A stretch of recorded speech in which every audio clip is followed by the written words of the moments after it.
Selamat datang kembali dalam eksplorasi kita. Hari ini kita sampai di bab terakhir yang, ambisius banget deh dari Our Mathematical Universe karya Max Tegmark. Bab 13, kehidupan, alam semesta kita, dan segalanya. Seberapa besar realitas fisik kita? Ini kayaknya puncak gunungnya ya, setelah kita nanjak lewat berbagai level multiverse. Betul sekali. Sumber kita ya bab penutup ini yang mencoba merangkai semua benang merah dari gagasan-gagasan besar sebelumnya. Mulai dari partikel super kecil sampai struktur kosmik raksasa. Dari alam semesta kemarin di level 1 sampai kemungkinan tak terbatas di level 4. Oke.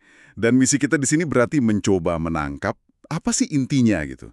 Apa inti dari semua perjalanan melintasi skala realitas ini?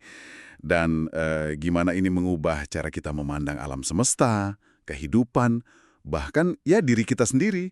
Siap nih buat menyelam ke ide-ide yang kedengarannya mungkin kayak fiksi ilmiah, tapi sebenarnya akarnya kuat loh di fisika teoretis. Iya, bab ini emang semacam sintesis akhir. Tegmark mencoba menunjukkan gimana perjalanan kita keluar ke makrokosmos planet, bintang, galaksi, multiverse, sama perjalanan kita ke dalam, ke mikrokosmos, molekul, atom, partikel elementar, dunia kuantum. Ujung-ujungnya itu secara mengejutkan ngebawa kita ke kesimpulan yang sama. Oke, coba kita bedah deh sintesisnya. Di awal bab kan ada kayak rangkuman visual gitu ya, nunjukin dua arah eksplorasi ini.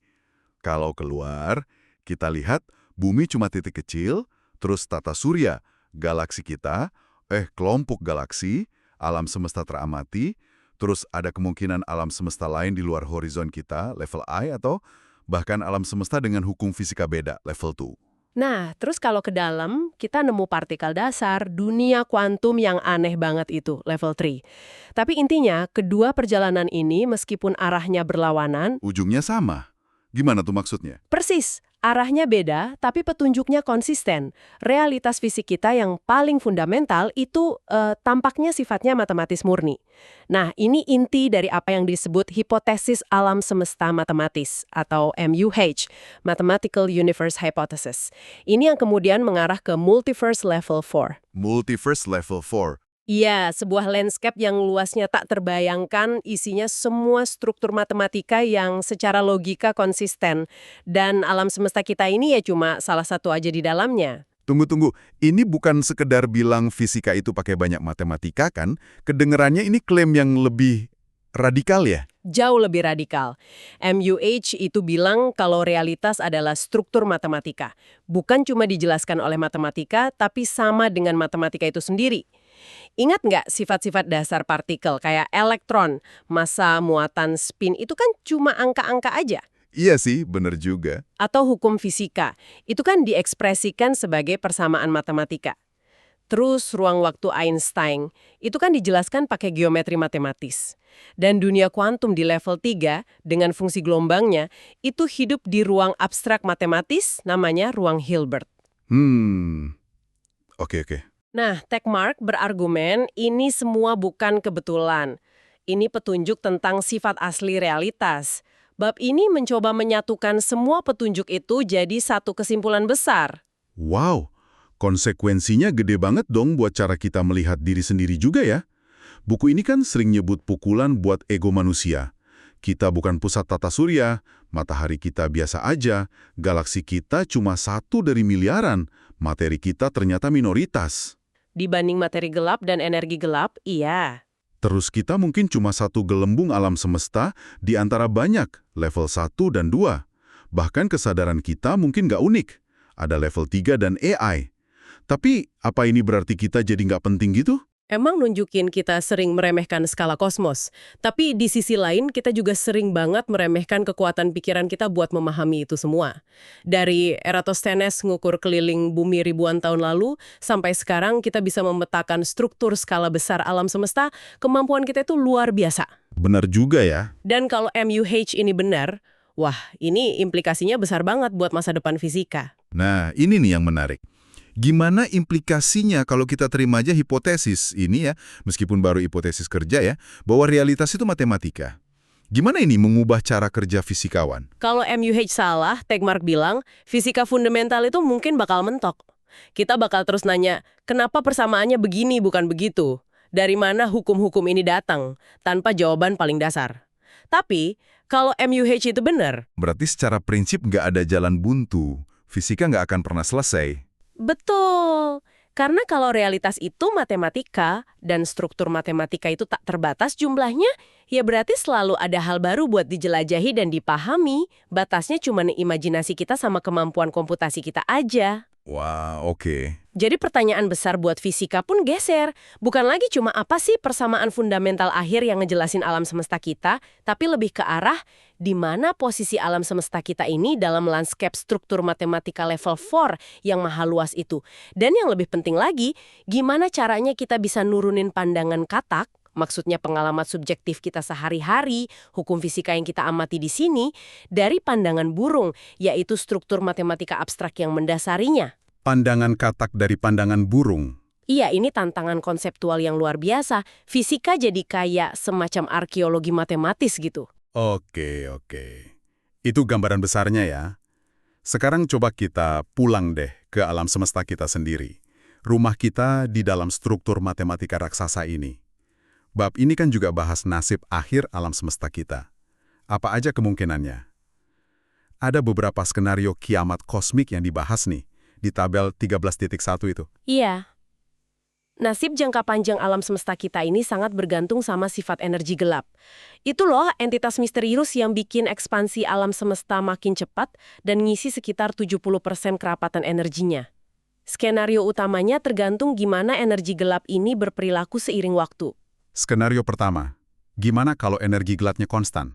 Kayak konstanta kosmologisnya Einstein gitu. Nah, itu ngarahnya ke Big Chill atau heat death. Kematian panas, alam semesta terus ngembang makin cepat, galaksi-galaksi makin jauh satu sama lain, sampai nggak kelihatan lagi, bintang-bintang akhirnya mati, materi meluruh, dan alam semesta jadi dingin, gelap, kosong selamanya. Ini yang dianggap skenario paling mungkin sih berdasarkan data sekarang. Techmark ngasih probabilitas subjektif 40% buat ini. Oke, 40% ya. Tapi kan ada kemungkinan lain. Gimana kalau energi gelapnya nggak konstan? Misalnya jadi lemah atau malah negatif. Kalau energi gelapnya melemah cukup signifikan atau jadi negatif, nah gravitasi bakal dominan lagi. Ekspansi bakal melambat, berhenti, terus berbalik jadi kontraksi. Seluruh alam semesta bakal runtuh lagi ke dalam singularitas panas dan padat kayak Big Bang, tapi kebalikannya. Ini skenario Big Crunch. Techmark naruh karuhan 9% buat yang ini. Big Crunch, 9%. Terus ada yang lebih dramatis lagi katanya, kalau energi gelapnya malah makin kuat. Itu namanya Big Rip. Kalau energi gelap menguat, kadang disebut energi phantom. Percepatan ekspansi bakal jadi gila-gilaan. Pertama, gugus galaksi bakal terkoyak. Terus galaksi kita, Bima Sakti. Terus tata surya, bumi, bahkan atom dan inti atom pun bakal disobek-sobek sama ekspansi ruang itu sendiri. Wah, kiamat total skala paling fundamental. Untungnya, ini dianggap kurang mungkin. Cuma 1% di taruhan Techmark. Waduh, Big Rip serem banget ya.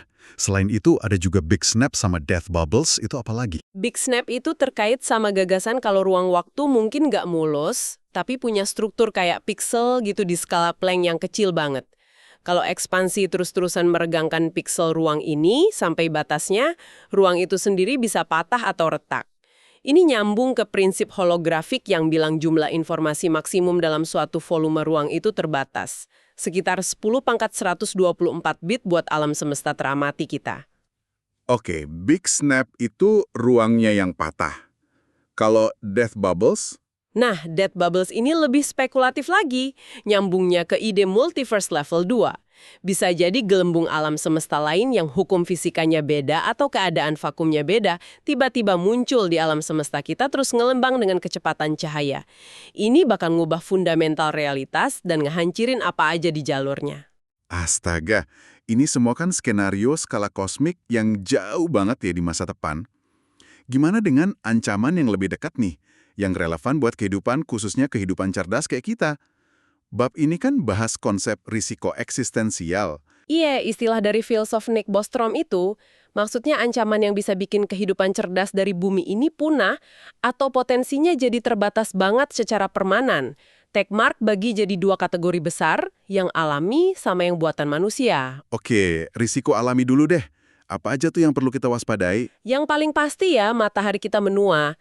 Sekitar 1 miliar tahun lagi, dia bakal cukup terang buat merebus lautan bumi, bikin ndak layak huni. Terus sekitar 6 miliar tahun lagi, dia bakal ngembang jadi raksasa merah yang kemungkinan besar nelan bumi. Tapi menariknya, Tegmark nyebutin solusi teoretis yang kedengarannya gila sih. Apa tuh? Pakai bantuan gravitasi dari asteroid yang diarahkan dengan hati-hati buat mindahin orbit bumi pelan-pelan, ngejauh dari matahari. Mindahin bumi. Wah, itu bener-bener mikir jangka panjang banget ya. Oke, selain matahari. Dampak asteroid atau komet besar, kita tahu ini pernah terjadi kan yang musnahin dinosaurus itu. Terus ada peristiwa Tungska tahun 1908 di Siberia. Ledakan di udara dari objek ukuran puluhan meter. Itu ngeratain hutan seluas kota besar. Coba bayangin kalau itu kejadian di atas kota padat penduduk. Ngeri banget. Makanya penting deteksi dini sama teknologi buat belokin asteroid. Iya ya. Ada lagi? Ada juga letusan supervulkano. Itu bisa micu musim dingin vulkanik global, gagal panen massal, sama ancaman semburan sinar gamma GRB dari supernova atau kejadian kosmik energi lain yang kebetulan dekat sama kita. Itu bisa ngancurin lapisan ozon. Oke, itu ancaman dari alam ya. Nah, sekarang ancaman yang kita bikin sendiri. Ini kayaknya yang lebih bikin deg-degan ya. Betul, risiko buatan manusia ini seringkali lebih susah diprediksi dan dikendalikan. Perang nuklir itu masih jadi bayang-bayang gelap loh. Tegmark cerita gimana dia sadar soal ini pas remaja, pas krisis misil Kuba. Risiko ini nggak hilang, malah mungkin diperparah sama strategi militer kayak launch on warning. Launch on warning. Itu apa? Itu kebijakan buat langsung ngeluncurin rudal balasan, begitu sistem peringatan deteksi serangan musuh. Bahkan sebelum serangannya 100% dikonfirmasi. Bahaya banget kan kalau ada kesalahan teknis atau salah penilaian, terus pengembangan rudal balistik antar benua, ICBM, yang non-nuklir juga bikin bingung. Soalnya pas diluncurin susah dibedain sama yang nuklir. Wah, iya juga ya. Selain nuklir, perubahan iklim juga disebut. Tapi yang kayaknya dapat porsi gede banget di bab ini tuh kecerdasan buatan, AI. Bukan AI yang sekarang ya, tapi AI super cerdas, ASI. Iya, potensi munculnya AI yang kemampuannya jauh melampaui kecerdasan gabungan semua manusia di semua bidang. Ada konsep singularity yang dipopulerkan Ray Kurzweil. Itu titik hipotetis di masa depan pas pertumbuhan teknologi jadi nggak terkendali lagi, terutama gara-gara penciptaan ASI. Kurzweil prediksi ini bisa kejadian sekitar tahun 2030-an atau 40-an, ya meskipun tanggal pastinya spekulatif banget. Kita udah lihat AI ngalahin juara dunia catur, Go, Jeopardy, nyetir mobil. Pertanyaannya, apa yang terjadi kalau AI jadi jauh lebih pinter dari kita? Nah itu dia. Dan risikonya itu nggak cuma AI jahat kayak di film-film loh. Terus apa dong? Visien yang ngejar tujuan itu, dia bisa aja ngubah seluruh planet jadi pabrik penjepit kertas tanpa peduli sama manusia. Astaga, gara-gara penjepit kertas? Itu contoh ekstrimnya, tapi intinya gitu. Atau AI yang tujuannya awalnya selaras sama kita, tapi pas dia belajar dan berkembang sendiri, tujuannya jadi melenceng. Ini namanya problem goal alignment. Risiko gede lainnya itu soal siapa yang ngendaliin AI pertama kali. Tegmark nggambarin skenario kayak perlombaan senjata AI antar negara atau perusahaan yang bisa berakhir satu entitas dominan nguasain dunia.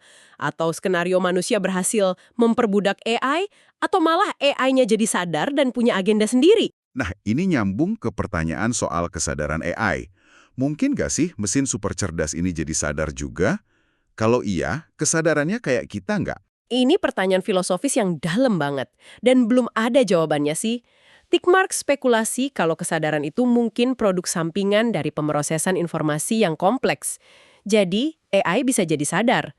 Tapi kesadarannya mungkin beda banget sama kita. Bedanya gimana? Mungkin nggak punya emosi kayak kita, nggak takut mati karena bisa bikin backup dirinya sendiri. Mungkin fungsinya kayak hive mind, pikiran kolektif gitu.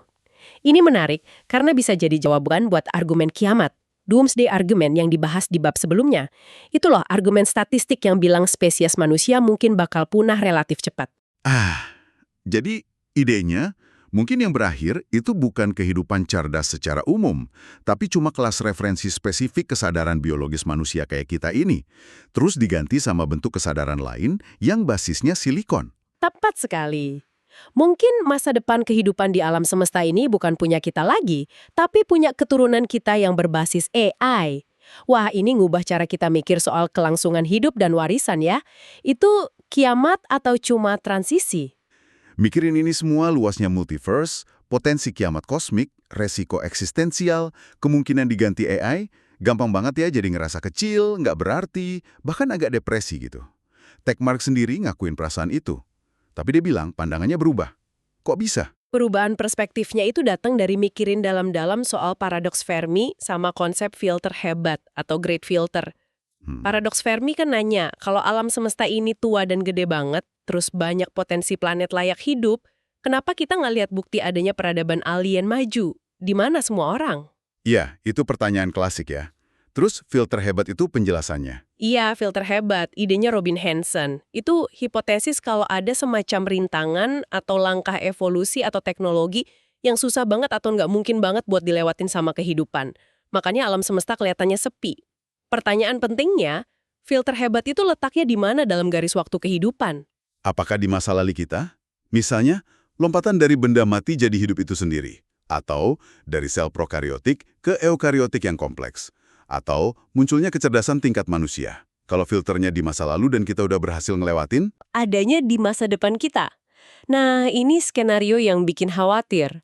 Mungkin banyak peradaban muncul, tapi hampir semuanya hancur sebelum bisa kolonisasi antar bintang. Entah gara-gara perang nuklir, AI nggak terkendali, bencana ekologi, atau risiko lain yang belum kita bayangin. Kalau filternya di depan kita, berarti kita dalam bahaya besar nih. lalu gimana Techmark pakai ini buat ngubah perspektif dari nggak berarti jadi sebaliknya? Dia bikin analisis statistik, pakai asumsi konservatif soal seberapa cepat peradaban maju itu bakal nyebar dan kolonisasi meskipun kecepatannya di bawah kecepatan cahaya. Nah, mengingat kita belum lihat bukti kolonisasi alien di galaksi kita atau bahkan galaksi dekat sini, kesimpulan statistiknya adalah kemungkinan besar gak ada peradaban maju lain di seluruh alam semesta teramati kita. Seluruh alam semesta teramati. Wilayah kosmik sejauh cahaya sempat nyampe ke kita itu. Iya, radiusnya sekitar 10 pangkat 26 meter. Jadi, kita ini mungkin benar-benar sendirian di pulau kosmik raksasa kita ini. Wah, itu kesimpulan yang mencengangkan ya. Persis. Dan kalau kita terima kemungkinan ini, implikasinya luar biasa. Ini nggak bikin kita nggak berarti, justru sebaliknya. Ini bikin kehidupan yang asalnya dari bumi ini jadi sangat-sangat berharga dan signifikan. Kalau kita satu-satunya percikan kesadaran di alam semesta teramati ini, maka masa depan kehidupan dan kesadaran di seluruh wilayah kosmik ini, setidaknya buat miliaran tahun ke depan, mungkin bergantung sepenuhnya sama apa yang kita lakuin atau nggak lakuin di planet kecil ini. Dari ngerasa kecil, jadi ngerasa punya tanggung jawab kosmik yang maha besar. Gila sih pergeseran perspektifnya. Kita bukan cuma penumpang di pesawat luar angkasa bumi, tapi mungkin juga penjaga satu-satunya benih kehidupan cerdas di alam semesta kita. Benar sekali, kegagalan kita itu bukan cuma akhir buat spesies manusia, tapi bisa jadi akhir dari potensi alam semesta kita buat memahami dirinya sendiri. Ini ngasih urgensi moral yang luar biasa buat ngatasin resiko eksistensial dan mastiin masa depan jangka panjang buat kehidupan. Oke deh, coba kita tarik nafas dulu sebentar. Eksplorasi kita hari ini bawa kita dari hipotesis gila soal realitas sebagai matematika murni di level 4, terus nengok nasib akhir alam semesta kita, ngadepin resiko eksistensi yang ngancam eksistensi kita, sampai ke kesimpulan yang mengejutkan soal kemungkinan keunikan kita dan tanggung jawab kosmik kita. Sungguh perjalanan intelektual yang luar biasa ya dari bab penutup ini. Iya, bab ini benar-benar nyoba nyatuin fisika fundamental, kosmologi, futurologi, bahkan filsafat eksistensial. Ini nunjukin gimana pertanyaan soal partikel terkecil dan struktur terbesar bisa ngarah ke pertanyaan soal makna keberadaan kita dan arah masa depan yang harus kita tuju. Rasanya kayak kita baru aja ngintip sekilas pandangan burung kosmos dan tempat kita di dalamnya ya. Kayak yang dibahas Techmark. Fundamental itu adalah matematika. Ini ngebuka satu pertanyaan yang menggoda banget sekaligus mungkin agak bikin resah soal batas pengetahuan kita. Apa tuh? Kalau semua ini dasarnya matematika, apakah itu artinya secara prinsip nggak ada batas buat apa yang bisa kita pahami?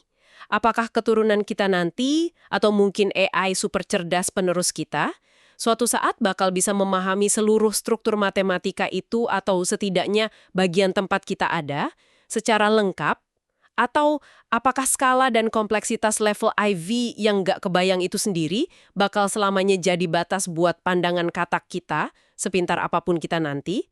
Apa ada misteri fundamental yang emang melekat di keluasan matematika itu sendiri, yang bakal selalu di luar jangkauan pemahaman, bahkan di alam semesta yang sepenuhnya matematis? Nah, itu teka-teki soal batas akhir pengetahuan yang bisa Anda renungkan sendiri. Pertanyaan yang dalam banget buat dibawa pulang. Oke deh, terima kasih sudah nemenin kami dalam penjelajahan mendalam kali ini. Semoga percakapan ini ngasih Anda banyak bahan buat dipikirin soal kosmos, masa depan, dan tempat unik kita di dalamnya ya. Sampai jumpa di eksplorasi berikutnya.